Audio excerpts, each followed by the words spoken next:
Record. This is John Martinka, and I am here today with CPA Mark Canton with Hunt Jackson in Seattle. And Mark is a transaction guy. He is well-versed in tax and also in due diligence.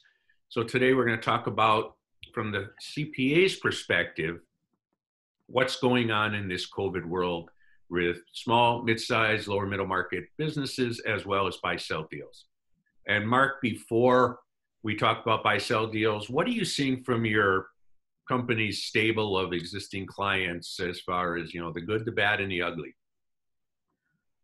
Yeah, thanks, John.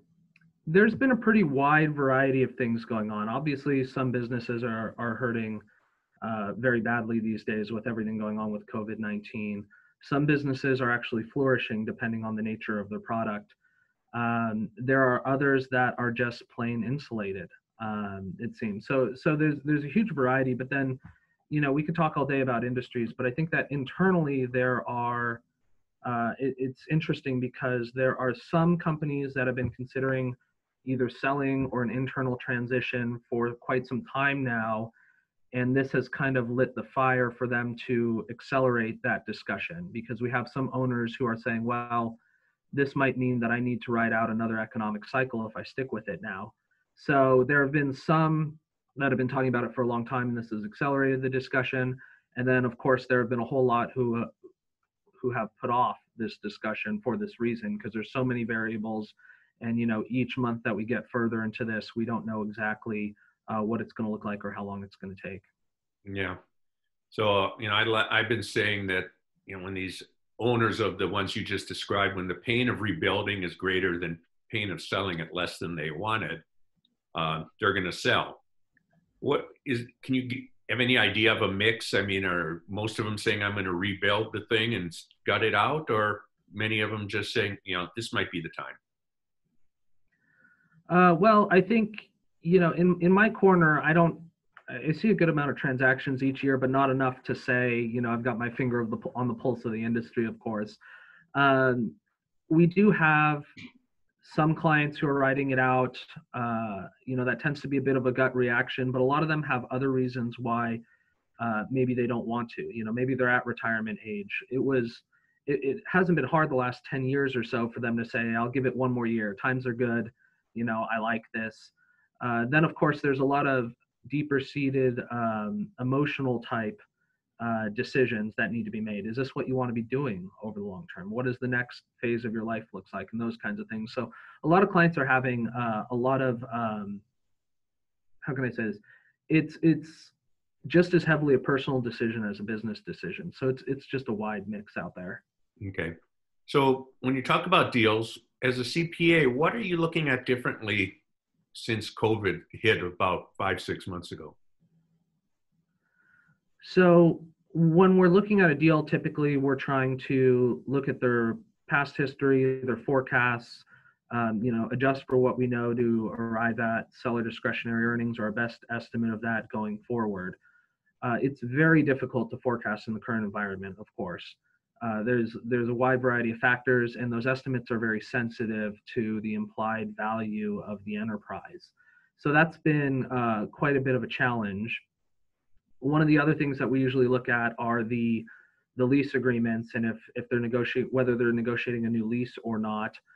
That could easily affect the bottom line pretty significantly. And the commercial leasing space, needless to say, has been very much disrupted through all of this. There are, not just in the M&A world, but throughout our client base, there are lots of clients that are trying to renegotiate with their landlords. The hot topic of the day seems to be the force majeure clause within commercial leases, and whether that really gives them the weight to negotiate a change or not. Okay. So leases would be something you're really paying a little more attention to. Anything else in financial due diligence due to COVID? And how are you looking at PPP loans if there's a transaction right in the middle? Yeah, that's a good question. And I understand this topic came up on one of your recent interviews as well. PPP and the CARES Act has been a huge topic for the last several months at this point. And, in the beginning phase, it was a big rush to get them all done, get whatever information is needed. Now the focus is a little bit more on how do I account for the funds and how do I increase my chances of it being forgiven. And then as it falls on a transaction, there's obviously a huge benefit there. Who gets to claim that benefit? What's the likelihood of it being claimed? Do we adjust the price for it? Everything's fluid in a transaction. So that's an added, not even a third dimension, it's a fourth or fifth dimension to the transaction, it seems. Yeah. So at least one of the banks that I have my clients work with, it says they're most interested in the monthly financial statements this year versus the last few years. They don't even want to see the last few years till they've passed on this year. Are you approaching things similarly? Yes, we look at the most recent information to see if it could be a good barometer for how 2020 is going to pan out. Mm-hmm. Obviously, it's really tough to see just based on a few months of information, and it's very client specific. An added layer of complexity is that some businesses are seasonal in nature. So you have to think about that as well. So it makes, obviously there's a lot of scrutiny just on recent performance. There's also non-financial metrics, like you and I were just chatting offline about, for example, backlog. And there are other indicators like that of how much runway they have given where the snapshot of where their current business is today. Okay. You seeing any changes in deal structures, more earnouts, more seller financing, et cetera, et cetera? I've seen a fair amount of seller financing. As far as I can tell, SBA financing is still just humming along, it seems, at least on the deals that I've worked on, which is nice because I imagine the economic environment has made commercial lending tougher as a whole. I think that sellers, of course, have been more flexible because they realize they have to be. And like I mentioned, some transactions have been accelerated rather than not. And so, a lot of folks who are just trying to get the deal done. In terms of structuring, it's negotiable just like anything else in a deal.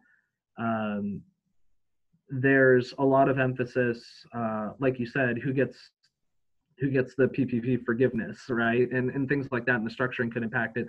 Structuring could also have ripple effects for different reasons as well.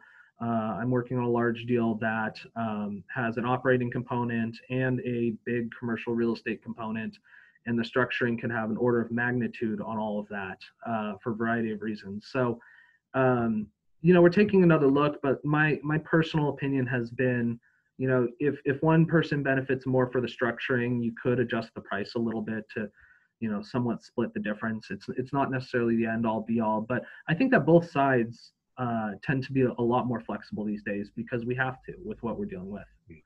So are taxes playing any different role these days?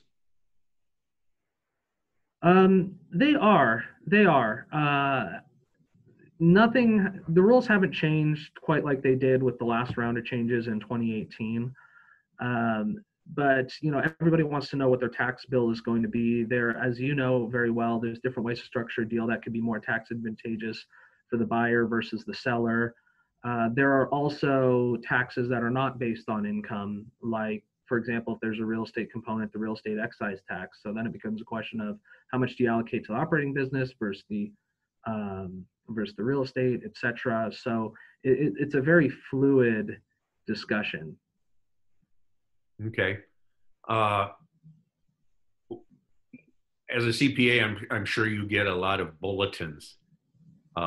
Stuff is floating around now about if Biden wins the election, what's going to happen with taxes. Any thoughts on that?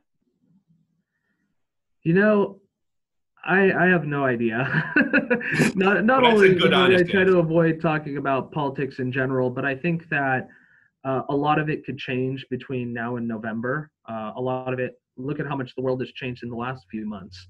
Yeah. So it's kind of hard to make any kind of a concrete decision now other than paying attention to the rules. Also, there's a difference between a politician talking about doing something, actually enacting it, and then the IRS enforcing it, which may or may not look the same way. Case in point, with the tax extension, one of the deadlines that Congress passed, they passed the day before the deadline was due.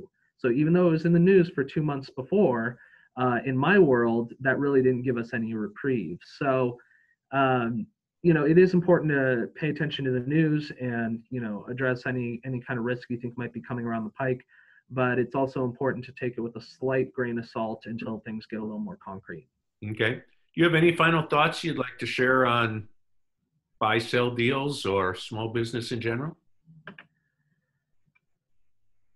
I think that, with these days, everybody needs to get along. Everybody is having to be a lot more flexible. And I'm actually surprised at how flexible people are being with that. I think another hot topic for discussion another day is the working capital needs of the company moving forward. That's always an interesting arrangement and calculation, but post-closing, it's probably going to look very different than what it's looked like historically. The other thing you had mentioned was earnouts. Those need to be, of course, revisited in this recent situation.